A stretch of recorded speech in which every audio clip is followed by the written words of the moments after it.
शांति।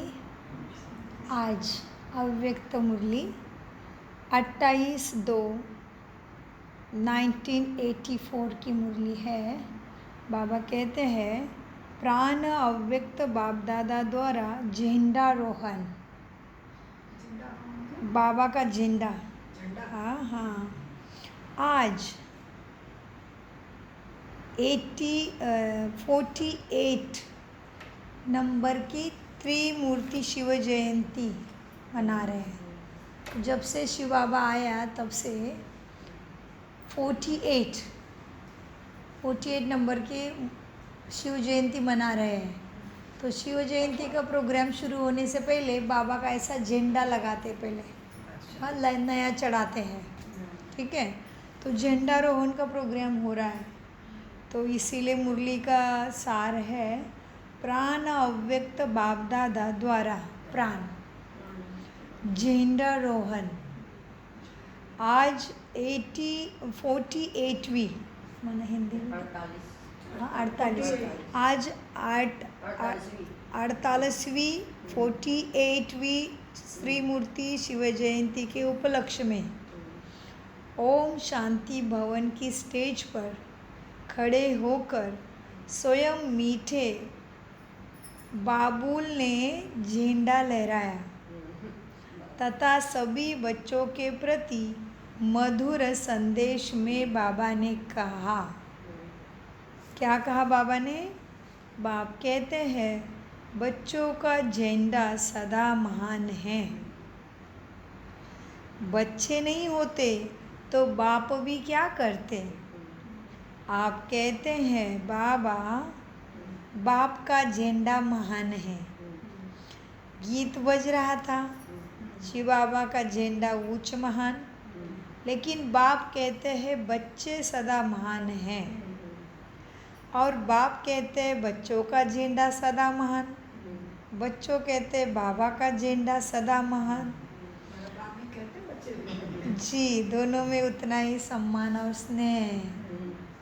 सदा सभी बच्चों के मस्तक पर विजय का झंडा लहरा रहा है। बाबा को क्या दिखता है? विजय का झंडा बच्चों के मस्तक पे, और बच्चे साक्षात प्रत्यक्ष बाबा का झंडा लहराते हैं। हाँ, तो सदा सभी बच्चों के मस्तक पर विजय का झंडा लहरा रहा है।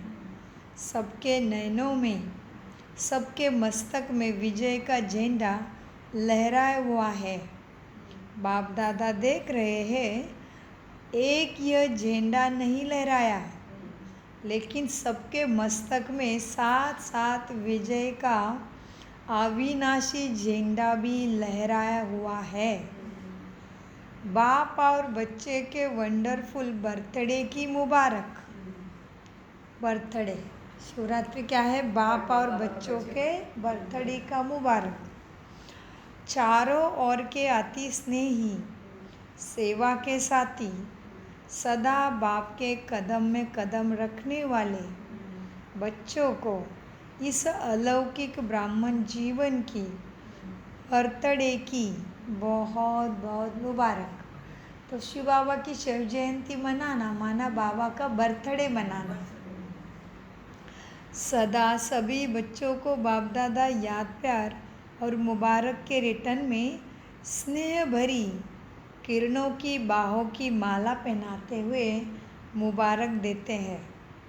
सभी बच्चों को यह अलौकिक बर्थडे विश्व की हर आत्मा यादगार में मनाती ही आती है, क्योंकि बाप के साथ बच्चों ने भी ब्राह्मण जीवन में सर्व आत्माओं को बहुत बहुत सुख, शांति, खुशियाँ और सहयोग की शक्ति दी है।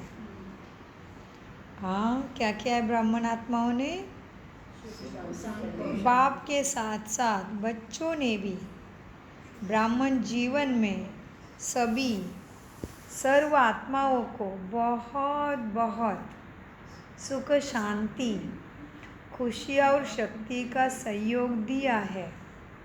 इस सहयोग के कारण सब दिल से शिव और शालिग्राम दोनों का ही बर्थडे शिव जयंती पर मनाते हैं। तो ऐसे शालिग्राम बच्चों को शिव बाप और ब्रह्मा बाप दोनों की सदा पदम गुना बधाई हो। बधाइया हो, बधाइया हो, सदा बधाई हो बच्चों को, सदा वृद्धि हो और सदा विधि पूर्वक सिद्धि को प्राप्त करो। कैसे? विधि पूर्वक मर्यादाएं जो बताई है पुरुषार्थ में उसको मध्य रखते हुए क्या करो? सदा वृद्धि को पाते पाते सदा विधि पूर्वक सिद्धि को प्राप्त करो। सिद्धि सबको प्राप्त हो। अच्छा, सभी को गुड मॉर्निंग। अव्यक्त महावाक्य झंडारोहण के पश्चात आज भोलेनाथ बाप अपने भोले बच्चों से बच्चों का जो बाप का जो बच्चों का और बाप का अवतरण दिवस है। कैसे कहा है देखो बाबा ने, आज साकार मुरली भी बहुत गहरी है, बार बार पढ़ो। आज भोलेनाथ बाप अपने भोले बच्चों से बच्चों का बाप का बच्चों का अवतरण दिवस अर्थात अलौकिक रूहानी जयंती मनाने बाप आए हैं। भोलेनाथ बाप को सबसे प्रिय भोले बच्चे ही लगते हैं। भोले अर्थात जो सदा सरल स्वभाव। भोले माना ऐसे नहीं कि चुपचाप बैठ गए भोले, नहीं, अंदर बाहर से जी भोले जी भोले अर्थात जो सदा सरल स्वभाव, शुभ भाव और स्वच्छता संपन्न मन और कर्म दोनों में सच्चाई और सफाई, ये भोले बच्चों बाप को अति प्रिय है। ऐसे भोले बच्चे भोलेनाथ बाप को भी अपने ऊपर आकर्षित करते हैं। भोलेनाथ बाप ऐसे सरल स्वभाव भोलेनाथ बाप ऐसे सरल स्वभाव भोले बच्चों के गुणों की माला सदा ही बाप ही सिमरन करते रहते हैं। आज बाबा ने बच्चों की माला सिमरन की ना। किसका किसका नाम आया है साकार मुरली में समझाने के सर्विस में? कौन से दादियों को बाबा ने याद किया? अच्छा समझाती है प्रदर्शनी।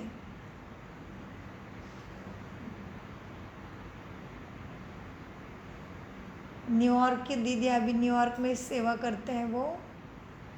मनोहर दादी, गीता दीदी, गीता दादी का मनोहर दादी। मीठे बच्चों को बाबा कहते हैं भोलेनाथ बाप ऐसे सरल स्वभाव बच्चे की गुणों की माला सदा ही सिमरन करते रहते हैं। आप सभी ने अनेक जन्मों में बाप के नाम की माला सिमरन की है ना? क्या किया हमने? अनेक जन्मों में बाप की माला का सिमरन, नाम का सिमरन किया, इसलिए बाप अभी हमारा सिमरन करते हैं।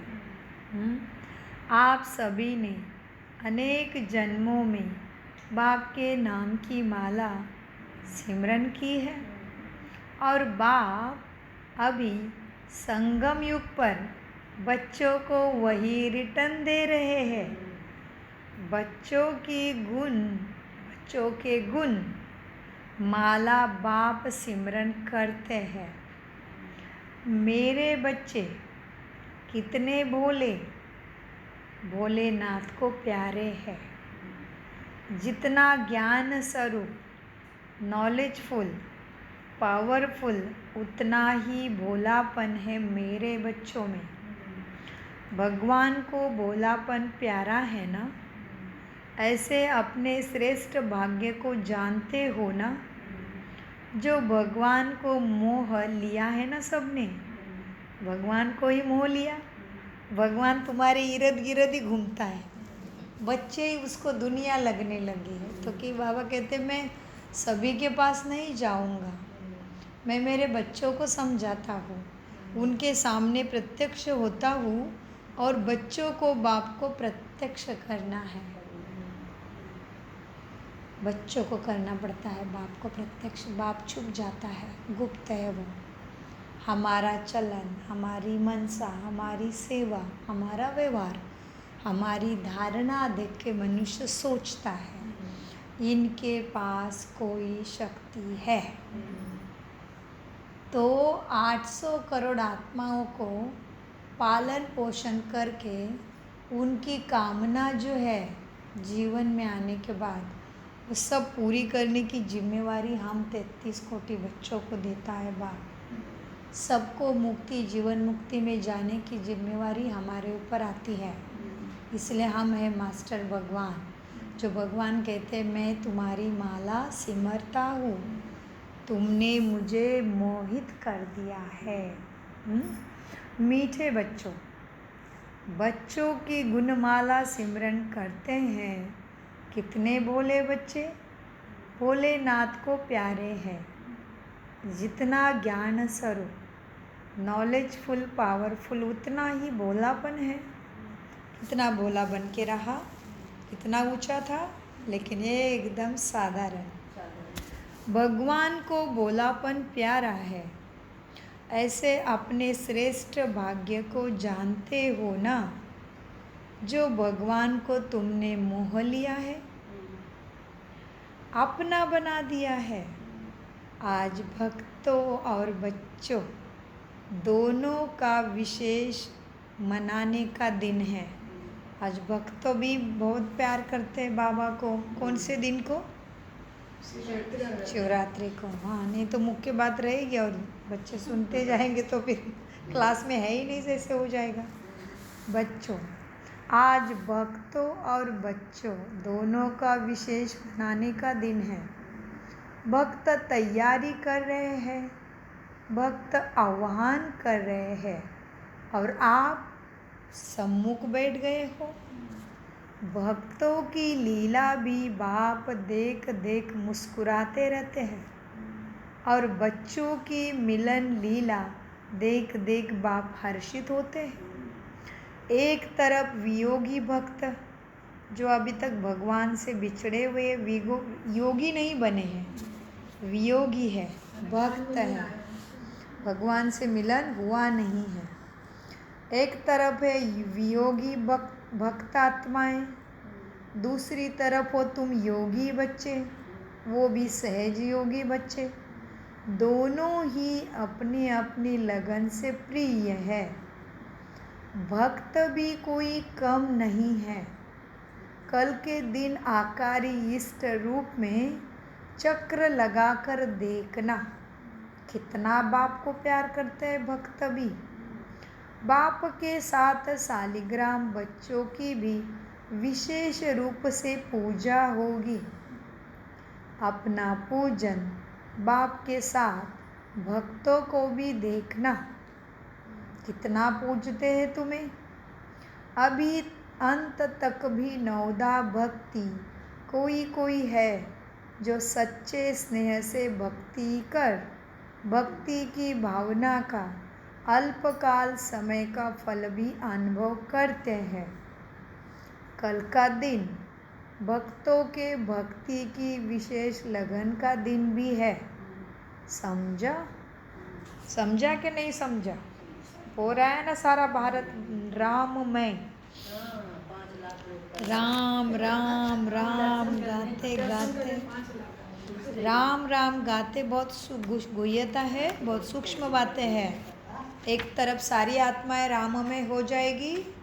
त्रेता वाले राम का आह्वान करते करते देखना अचानक श्री कृष्ण आ जाएगा। राम श्री राम कह रहे हैं, वास्तव में राम है परमपिता परमात्मा, लेकिन उसका बच्चा है राम, त्रेता वाला राजा। राम राम कहते कहते अचानक श्री कृष्ण आ जाएगा। धरा पे वायुमंडल तैयार करने का प्राणेश्वर का कितना उत्तम ही ड्रामा का खेल है। समझने वाले समझ जाएंगे, ना समझे अनाड़े रहेंगे। आप सभी बाप की जयंती मनाएंगे या अपनी? सारे कल्प में बाप और बच्चों का एक ही बर्थडे हो, ये हो सकता है ना? भला दिन वही हो, वर्ष वह नहीं हो सकता। बाप और बच्चों का अंतर तो होगा ना, लेकिन अलौकिक जयंती बाप और बच्चों की साथ साथ है ना। आप कहेंगे हम बाप का बर्थडे मनाते, और बाप कहेंगे शिव जयंती हम बच्चों का बर्थडे मनाते हैं, तो वंडरफुल बर्थडे हो गया ना। अपना भी बनाते हो, बाप का भी उसी दिन मनाते हो। इसी से ही सोचो कि भोलेनाथ बाप का बच्चों के साथ कितना स्नेह है। जो जन्मदिन भी एक ही है, तो इतना तुमने बाप को मोह लिया ना, भोलेनाथ को मोह लिया ना, अपना बना दिया ना।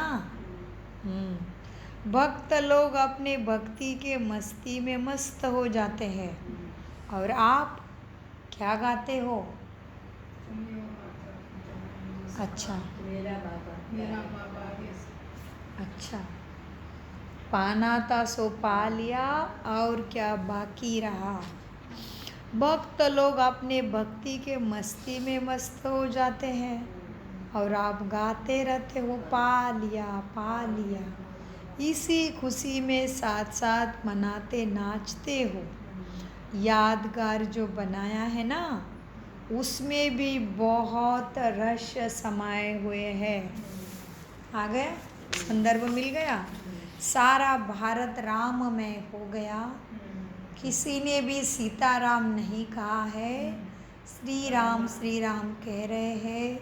इनडायरेक्ट आत्माएं बाबा की याद में मगन हो जाएगी। एक तरफ अचानक अपना खेल शुरू हो जाएगा। सतयुग का महाराजा श्री कृष्ण जन्म लेंगे।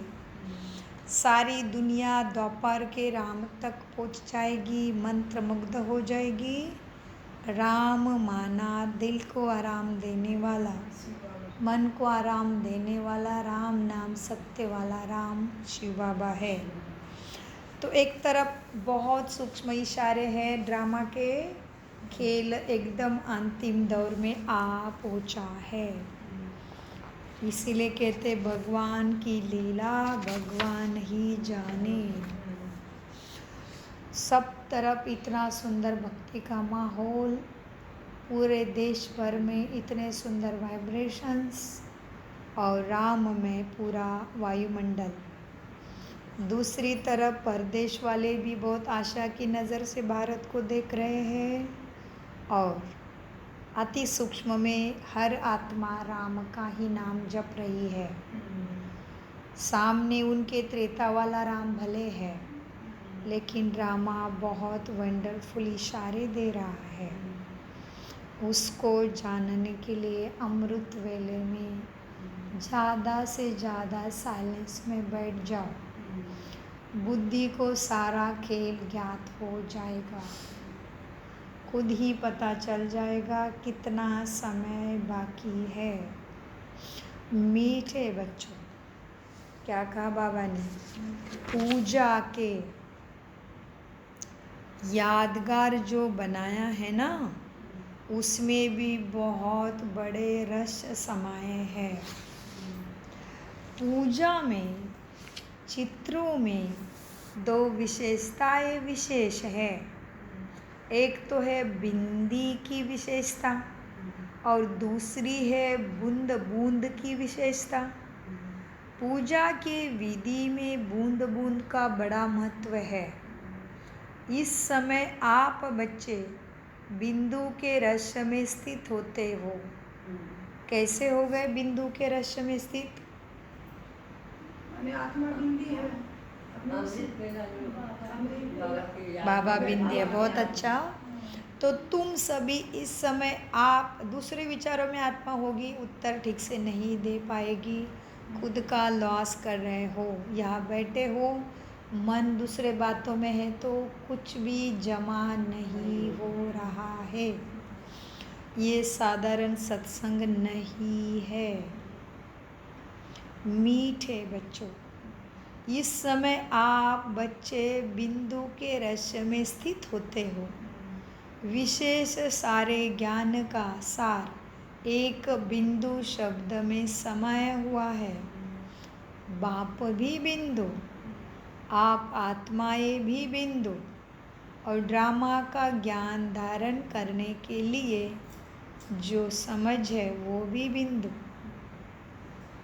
आप आत्माएं बिंदु, ड्रामा का ज्ञान धारण करने के लिए जो हुआ, फिनिश अर्थात फुल स्टॉप, बिंदी लगा दिया। परम आत्मा आत्मा, यह है प्रकृति का खेल अर्थात ड्रामा। तीनों का ज्ञान प्रैक्टिकल लाइफ में बिंदु ही अनुभव कराता है ना, बिंदु ही अनुभव करते हो ना।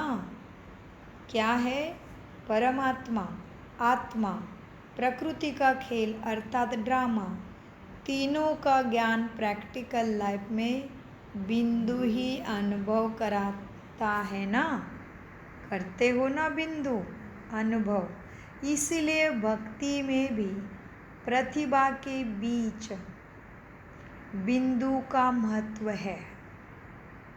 दूसरा है बिंदु, बिंदु का महत्व और बिंदी का महत्व। इसलिए भक्ति मार्ग में प्रतिभा के बीच बिंदी का महत्व है। तो दूसरा है बिंदु और बिंदी। आप सभी याद में बैठते हो ना, किसकी याद में बैठते हो? बिंदी, बिंदी की याद में बैठती है। आप सभी भी किसकी याद में बैठते हो? आप सभी याद में बैठते हो या किसी को भी याद में बिठाते हो? तो किस विधि से कराते हो? संकल्पों को बिंदु द्वारा ही शुरुआत कराते हो ना। मैं आत्मा हूँ, संकल्पों की बिंदी द्वारा मैं आत्मा हूँ, यही बिंदु डालते हो ना। बाप का बच्चा हूँ, ये दूसरी बिंदी हो गई। पहला बिंदु मैं आत्मा, दूसरा बिंदु परमात्मा का बच्चा हूँ। ऐसे शुद्ध संकल्प की बूंद द्वारा मिलन की सिद्धि को अनुभव करते हो ना। तो इसीलिए शिवलिंग के ऊपर जल का बूंद बूंद डालते हैं ना। बातों का बड़ा रहस्य है। बाबा कहते, बच्चे तो याद में बैठते हो या किसी को भी बिठाते हो तो किस विधि से करते हो याद? संकल्पों की बूंदों द्वारा मैं आत्मा हूँ, ये बूंद डाली। बाप का बच्चा हूँ, ये दूसरी बूंद डाली। ऐसे शुद्ध संकल्प की बूंद द्वारा मिलन की सिद्धि को अनुभव करते हो ना।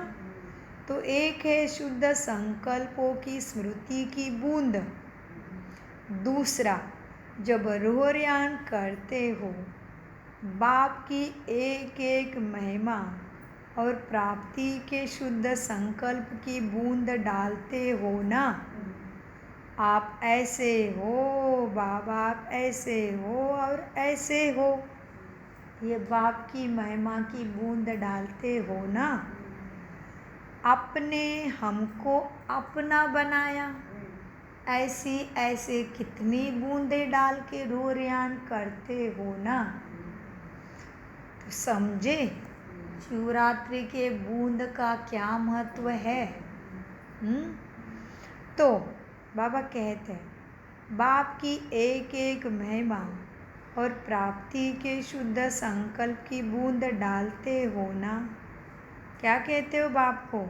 बाबा आप ऐसे हो, आपने हमको यह बनाया, यह मीठी मीठी शीतल शीतल बूंदे बाप के ऊपर डालते हो, अर्थात बाप से रोयान करते हो। एक एक बात करके सोचते हो ना, एक एक ही सोचते हो, इकट्ठा तो सारी नहीं सोच सकते, तो ये बूंद बूंद ही हो गई ना। एक एक बात करके सोचते हो ना, इकट्ठा तो नहीं ना। अच्छा, तीसरी बात, सभी बच्चे अपने तन मन धन सहयोग की बूंद डालते हो ना, इसलिए आप लोग विशेष कहते भी हो ना। क्या कहते हो? पूरी पूरी तालाब। इतना बड़ा विश्व परिवर्तन का कार्य, सर्वशक्तिवान का बेहद का विशाल कार्य, उसमें आप हर एक जो सहयोग भी देते हो वो क्या है? तुम्हारा सहयोग भी सागर के पास बूंद समान ही है। समझे? क्या समझे? शिवरात्रि में बूंद का महत्व बाबा समझा रहे हैं। क्यों शिवलिंग के ऊपर बूंद बूंद डाली जाती है? अभी जो हम पुरुषार्थ करते हैं उसका ही भक्ति में विधि के रूप में बनता है। तो बूंद समान ही है ना तुम्हारा सहयोग। किसमें? जो इतना बड़ा विश्व परिवर्तन का कार्य, सर्वशक्तिवान का बेहद का विशाल कार्य, उसमें आप हर एक जो भी सहयोग देते हो वो बूंद समान ही तो है। बूंद समान ही तो सहयोग है, लेकिन सभी की बूंद बूंद के सहयोग से सहयोग का विशाल सागर बन जाता है ना। इसीलिए पूजा की विधि में भी बूंद का महत्व दिखाया है। विशेष व्रत की भी विधि दिखाते हैं। अभी बाबा क्या कहाँ पे आए? व्रत के ऊपर आ गए। विशेष व्रत की विधि भी दिखाते हैं। व्रत लेते हो ना? हाँ, लेते हो ना व्रत? 4 बजे नहीं सोए रहेंगे, ले लिया ना व्रत? अमृत वेला मिलन मनाएंगे, मतलब मनाएंगे। तो एक एक व्रत है संकल्प का। बाबा समझाते हैं, विशेष व्रत की विधि दिखाते हैं ना। व्रत तुम लेते हो ना, आप सभी बाप के सहयोगी बनने में व्यर्थ संकल्प के भोजन को समाप्त करने का व्रत लेते हो ना, कि कभी भी बुद्धि में अशुद्ध संकल्प, अशुद्ध व्यर्थ संकल्प हम स्वीकार नहीं करेंगे। यह भी एक व्रत है। यह व्रत अर्थात दृढ़ संकल्प लेते हो तो तुम आत्माभिमानी होते हो। प्रथम सबसे बड़ा व्यर्थ क्या है? देह में बुद्धि जाना। ये सबसे बड़ा व्यर्थ हो गया। आत्माभिमानी स्थिति की परिभाषा का अभ्यास करने के लिए आज बाबा ने साकार मुरली में अनेक अनेक पॉइंट दिए हैं। उसको जांच करने से स्वयं पता चलेगा मेरी बुद्धि कितनी आत्माभिमानी हो गई है। तो बाबा कहते हैं आज अव्यक्त मुरली में कि क्या कहते हैं? अशुद्ध व्यर्थ संकल्प स्वीकार नहीं करेंगे। यह भी व्रत है। यह व्रत अर्थात तुम दृढ़ संकल्प लेते हो। और भक्त लोग क्या करते हैं? अशुद्ध भोजन का स्थूल व्रत रखते हैं।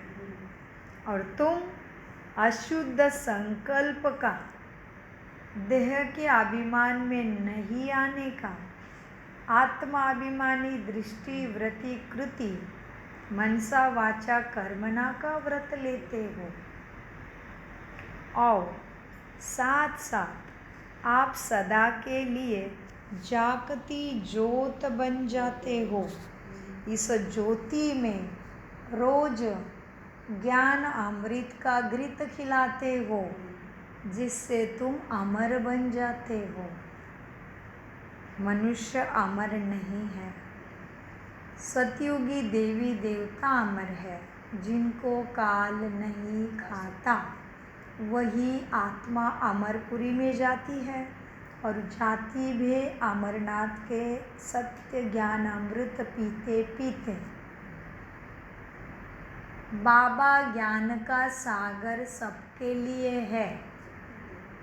सागर तो एक जैसा ही है, लेकिन किसी को विष ही रहेगा, किसी के पास उसी सागर से अमृत आएगा।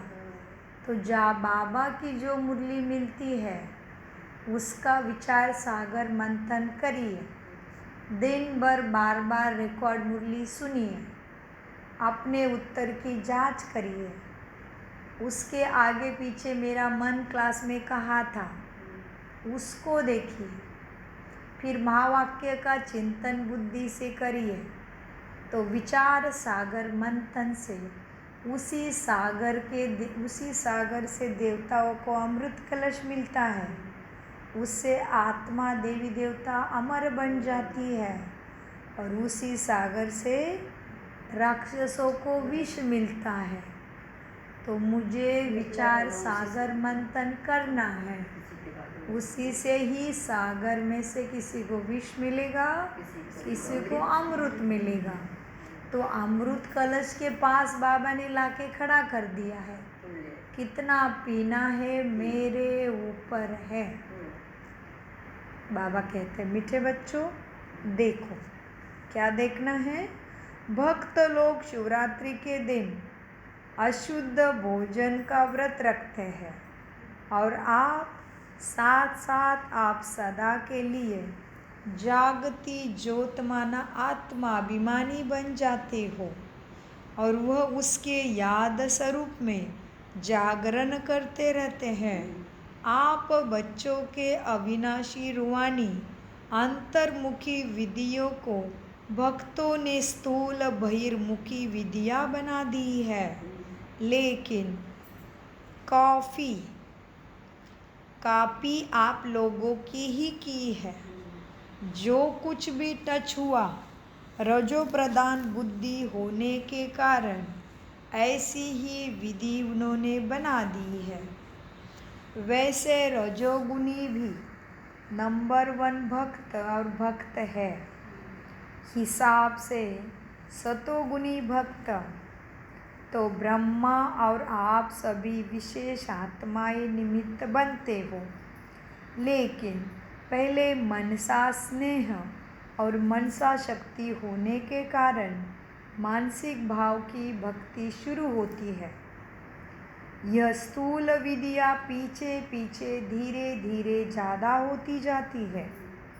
फिर भी रचता बाप आपने भक्त आत्माएं रचना को क्या करते बाबा, ध्यान से सुनिए गहरी मुरली। जो प्रैक्टिकल में प्रेजेंट में चल रहा है भक्ति का माहौल, उसका ही सूक्ष्म सारे रहस्य साकार मुरली में भी अव्यक्त मुरली में भी आए हैं। बच्चों को बाबा कहते हैं पहले मनसा स्नेह और मनसा शक्ति होने के कारण मानसिक भाव की भक्ति शुरू होती है। बाबा ने आज साकार मुरली में भी पूछा कि क्राइस्ट कब से आया। तो वो सारा कल्प वृक्ष के अंतर्गत है। बुद्ध कब आया, क्राइस्ट कब आया, मोहम्मद पैगंबर कब आया, सब उसमें है। वो इस्लामों का गुरु कौन है, वो कब आया, वो सब उसमें है। तो चित्र का अभ्यास अच्छे से करना पड़ेगा कि बाबा ने प्रदर्शनी समझाने का इशारा दिया है। तो मीठे बच्चे, मनसा स्नेह और मनसा शक्ति होने के कारण मानसिक भाव की भक्ति शुरू होती है। यह स्थूल विधियाँ पीछे पीछे धीरे धीरे ज़्यादा होती हैं। फिर भी रचयिता बाप अपने भक्त आत्माएं रचना को और उन्हों के विधियों को देख यही कहेंगे कि इन भक्तों के टचिंग की बुद्धि की भी कमाल है। तो बाबा ने कल सभी भक्तों की स्तुति की है कि इन्होंने तुमने जो पुरुषार्थ में जो विधि की है ना, उन्होंने वो कैच कर दी है और उसी को उसने क्या किया, भक्ति में प्रैक्टिकल विधियाँ बनाई है। हमने गुप्त में अलौकिक विधियों से बाबा को पाया है ना, तो बाबा कहते हैं उनकी भी टचिंग बुद्धि का बाप कमाल करते हैं। तुमने जो अभी विधि अपनाई, उन्होंने वो विधि भक्ति में स्थूल रूप में लाई है। इसलिए बाबा आज भक्तों की बुद्धि की भी कमाल कर रहे हैं। बाबा कहते फिर रचयिता बाप अपने भक्त आत्माएं रचना को और उन्हों की विधियों को देख यही कहेंगे कि इन भक्तों के टचिंग की बुद्धि की भी कमाल है। फिर भी इन विधियों द्वारा बुद्धि को बिजी तो रखते हैं, यह भी बहुत अच्छा है भक्त। फिर भी इन विधियों द्वारा बुद्धि को बिजी रखने से विकारों में जाने से कुछ ना कुछ तो बच जाते हैं। का समझ में आया क्यों भक्ति का बावड़ दर, एक तरफ भक्ति का माहौल ऊपर ऊपर ऊपर आ जाएगा और एक तरफ अचानक से खेल तो अचानक का है, किसी को बता के वो आया भी नहीं है, किसी को बता के वो सफाई भी बता के नहीं करने वाला है। अचानक, हाँ, कृष्ण अचानक आने वाले हैं। पांचों तत्वों के द्वारा सफाई भी अचानक होनी है। हमारा आद्य कर्तव्य है एवर रेडी रहना, बाकी व्यर्थ में बुद्धि जाने से प्राप्ति कुछ भी नहीं है।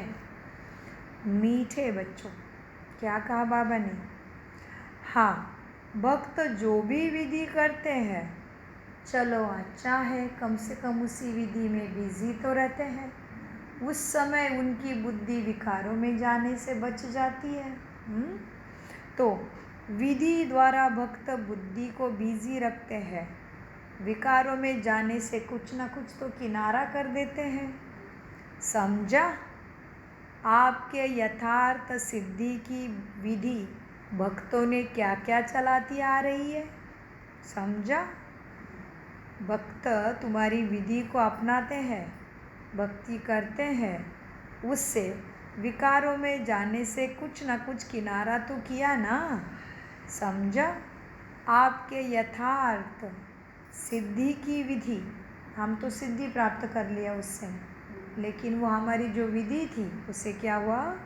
तुम्हारे यथार्थ सिद्धि की विधि भक्तों ने क्या क्या चलाते आ रही है, भक्तों ने उसका कैसे कैसे उसका अलग अलग कथा कीर्तन भजन पूजन विधि में रूपांतर कर दिया। हाँ, तो आपके यथार्थ सिद्धि की विधि भक्ति में क्या क्या चलती आ रही है, यह है यादगार का महत्व।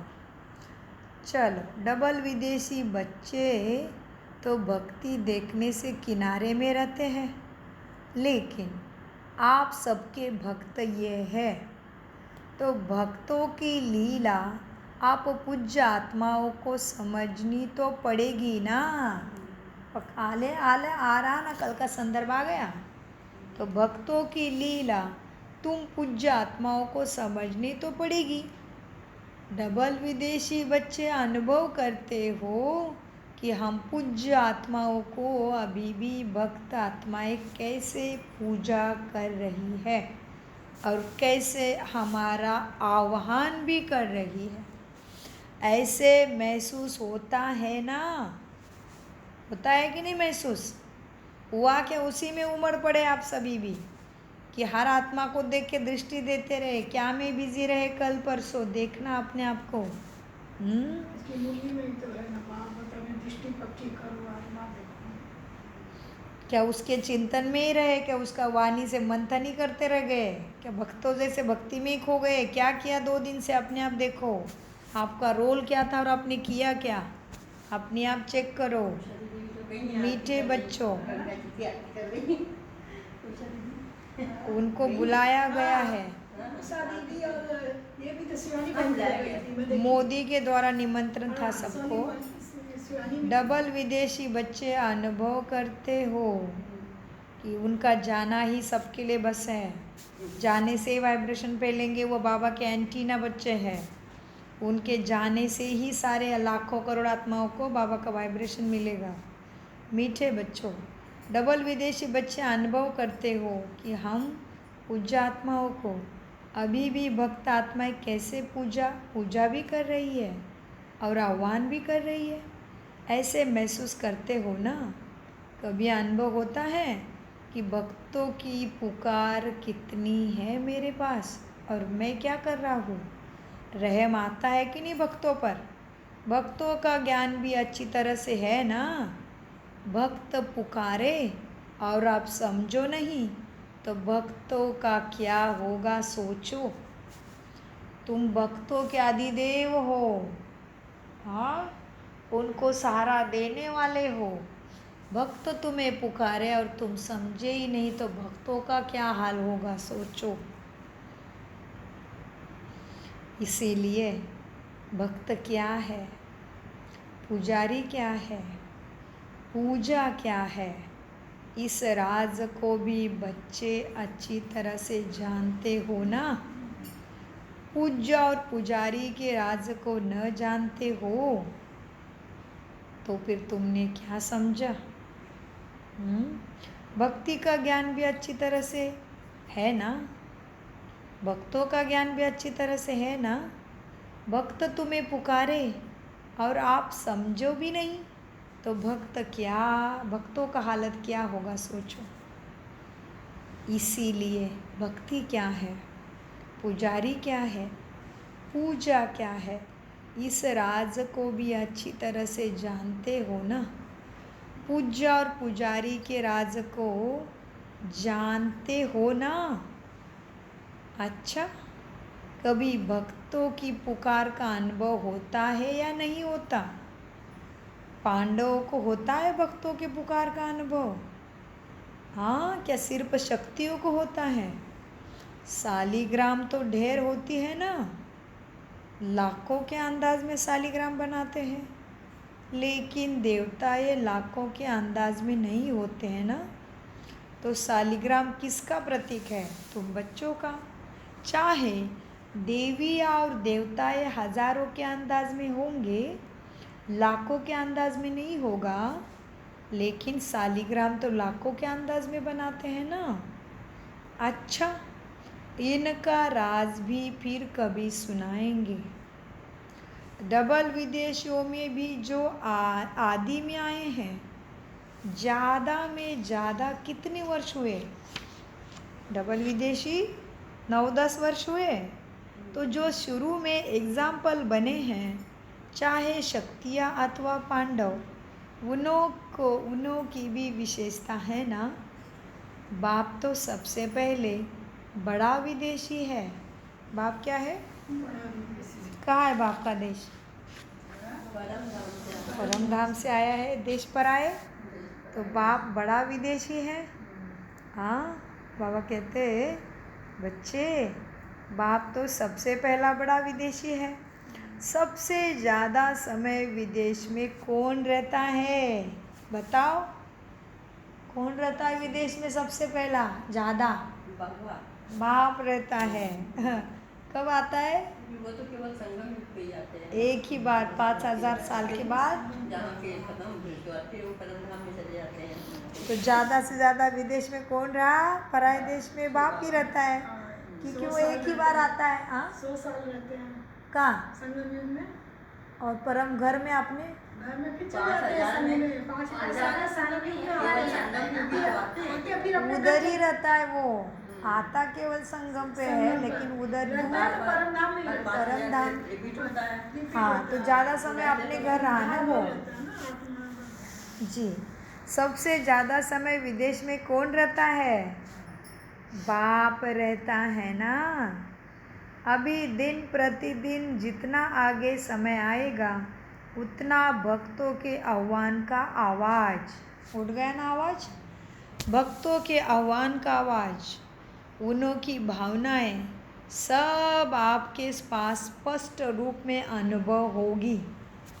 कौन सी इष्ट देवी व कौन सा इष्ट देवता हो वह भी मालूम पड़ेगा। बस थोड़े पक्के हो जाओ और फिर यह सब दिव्य बुद्धि की टचिंग द्वारा ऐसे अनुभव होगा जैसे दिव्य दृष्टि से स्पष्ट दिखाई देता है। अभी तो सज रहे हो ऐसे श्रृंगार से गुणों के, अभी तो सज रहे हो, इसलिए प्रत्यक्षता का पर्दा अभी नहीं खुल रहा है। जब सब सज जाएंगे ना तभी पर्दा खुलेगा और स्वयं को भी देखेंगे। फिर सबके मुख से निकलेगा कि ये फलाना देवी भी आ गया। सबके मुख से निकलेगा कि यह फलाना देवी भी आ गया, फलाना देवता भी आ गया। अच्छा, सदा भोलेनाथ बाप के सरल चित्त चेक करना है मेरे में कौन सी क्वालिटी कितनी % है।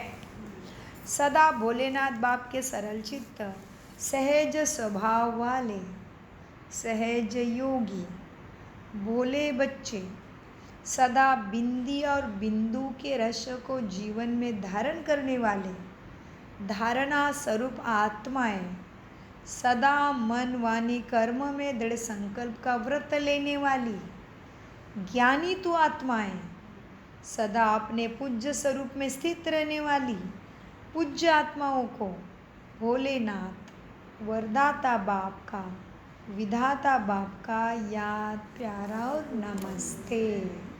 हम सभी भोलेनाथ बाप के सरल चित्त, सहज स्वभाव वाले, सहज योगी, भोले बच्चे, सदा बिंदी और बिंदु के रहस्य को जीवन में धारण करने वाले धारणा स्वरूप आत्माएं, सदा मन वाणी कर्म में दृढ़ संकल्प का व्रत लेने वाली ज्ञानी तो आत्माएं, सदा अपने पूज्य स्वरूप में स्थित रहने वाली पूज्य आत्माओं का भोलेनाथ वरदाता विधाता बाप को याद प्यार, गुड मॉर्निंग, नमस्ते प्यारे बाबा, नमस्ते। धारण करते और बहुत अच्छा। लोग मीठा बोलो,